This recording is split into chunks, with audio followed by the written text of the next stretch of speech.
Greenland দখলে সামরিক শক্তি ব্যবহারের হুমকি থেকে সরে এসেছেন মার্কিন প্রেসিডেন্ট ডোনাল্ড ট্রাম্প। এর মধ্য দিয়ে গত কয়েক সপ্তাহের বিশৃঙ্খলা ও উত্তেজনার অবসান হয়েছে। সুইজারল্যান্ডের দাভোসে ওয়ার্ল্ড ইকোনমিক ফোরামে ২১ জানুয়ারি দেওয়া বক্তব্যে তিনি সামরিক শক্তি ব্যবহারের বিষয়টি নাকচ করে দেন। এছাড়া একটি সোশ্যাল মিডিয়া পোস্টে তিনি জানান, ১ ফেব্রুয়ারি থেকে ৮ ইউরোপীয় দেশের ওপর কার্যকর করার হুমকি দেওয়া ট্যারিফ বা শুল্ক তিনি আর আরোপ করবেন না।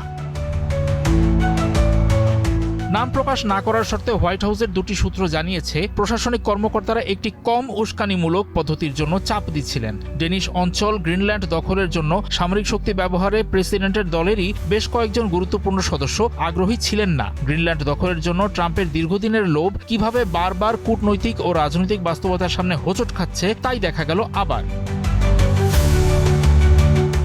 শুল্ক প্রত্যাহারের ঘোষণার পর ট্রাম্প জানান, তিনি এবং ন্যাটো মহাসচিব মার্ক রুট দাভোসে আলোচনার সময় গ্রিনল্যান্ড এবং পুরো আর্কটিক অঞ্চলের বিষয়ে একটি ভবিষ্যৎ চুক্তি কাঠামো তৈরি করেছেন। সম্ভাব্য চুক্তিটি নিয়ে আলোচনার জন্য নিজের শীর্ষ কর্মকর্তাদের দায়িত্ব দিয়েছেন ট্রাম্প। হোয়াইট হাউসের মুখপাত্র আনা কেলি বলেন, যদি কোনো চুক্তি হয় তবে মার্কিন যুক্তরাষ্ট্র ন্যূনতম দীর্ঘমেয়াদী ব্যয়ে গ্রিনল্যান্ডে তার লক্ষ্য অর্জন করতে পারবে।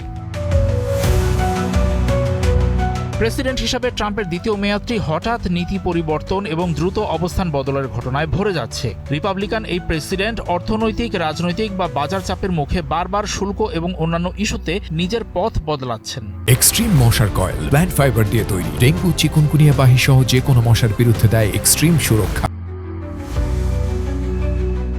গত কিছুদিন গ্রিনল্যান্ড দখল নিয়ে মরিয়া ছিলেন ট্রাম্প। আর্কটিক অঞ্চলে পরাশক্তিগুলোর সঙ্গে প্রতিযোগিতা বেড়ে যাওয়ায় দ্বীপটি নাকি মার্কিন জাতীয় নিরাপত্তার জন্য খুব গুরুত্বপূর্ণ বলছিলেন তিনি। ডেনমার্ক আর গ্রিনল্যান্ডের নেতারা তার প্রস্তাব প্রত্যাখ্যান করেন। তারা জোর দিয়ে বলেন, দ্বীপটির ভবিষ্যৎ সেখানকার মানুষই নির্ধারণ করবে এবং তারা মার্কিন যুক্তরাষ্ট্রের বিরুদ্ধে দাদাগিরির অভিযোগ তোলেন।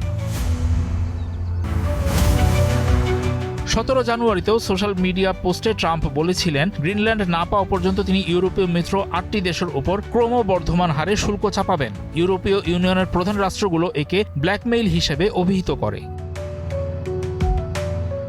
ট্রাম্পের এই হুমকির আগে কিছু ইউরোপীয় দেশ গ্রিনল্যান্ডে অল্প কয়েকজন সামরিক কর্মী পাঠিয়েছিল। তারা বোঝাতে চেয়েছিল দ্বীপটির নিরাপত্তা নিয়ে মার্কিন সতর্কবার্তা তারা গুরুত্বের সঙ্গে নিচ্ছে।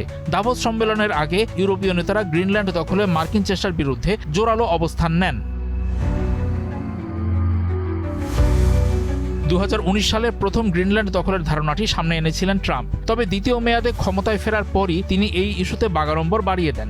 গেল ডিসেম্বরে মার্কিন প্রেসিডেন্ট হঠাৎ লুইজিয়ানার গভর্নর জেফ ল্যান্ড্রিকে গ্রিনল্যান্ড বিষয়ক বিশেষ দূত হিসেবে নিয়োগ দেন। ৩ জানুয়ারি ভেনেজুয়েলার নেতা নিকোলা মাদুরোকে অপহরণের সফল অভিযানের পরই তিনি গ্রিনল্যান্ড ইস্যুতে মেতে ওঠেন।